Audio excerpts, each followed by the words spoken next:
जय जगन्नाथ। आपण केबे भाबिछन्ति कि आमे पूजा करने समय ओम काहींके उच्चारण करू? एही छोट शब्दटी भितरे लुचि रही कौन गभीर अर्थ?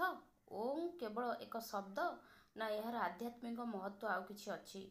आम ओडिया संस्कृति पूजा परंपरा और आध्यात्मिक जीवन में ओम रो महत्व कौन आज वीडियो सरल भाव में जानिबा। वीडियोटी को शेष पर्यंत देखा मोर आपण समस्त को निवेदन।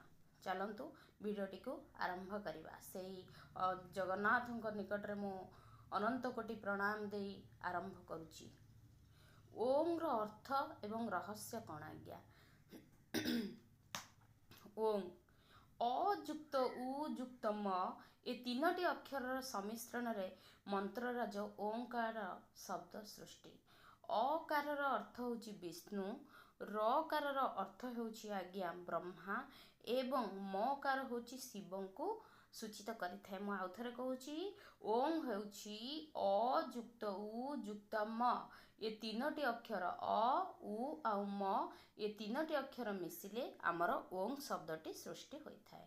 तेणु ओम अर्थ होची आज्ञा विष्णु, रकार अर्थ होची ब्रह्मा एवं मकार अर्थ होची शिव।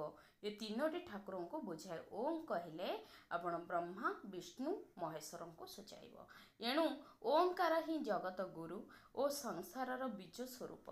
तेणु ब्रह्मा विष्णु और महेश्वर यथाक्रमे सृष्टि स्थिति विलय सूचक हेतु ओंकार ही ब्रह्मांडर सृष्टि स्थिति तथा प्रलय निहित होता है। प्रकृत में ओं अक्षरटी 3.5 अक्षर विशिष्ट। ओंकार रे जो चंद्रबिंदुटी रही ताहा अर्धमात्राकार आज्ञा।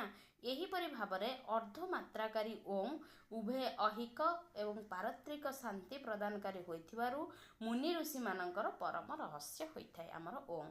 एणु शास्त्र रे वर्णित ओमित्याक्षरम काक्षरम ब्रह्म अर्थात समस्त ध्वनि मध्य मु दिव्य प्रणव अटे। तेणु ओम उच्चारण परे ही अन्य समस्त मंत्र उच्चारित हेबा दरकार। आपण माने भी सुनिथिबे जोंठी भी जो मंत्र पाठ आमर उच्चारण कराए प्रथम ओम शब्दटी व्यवहार कराए।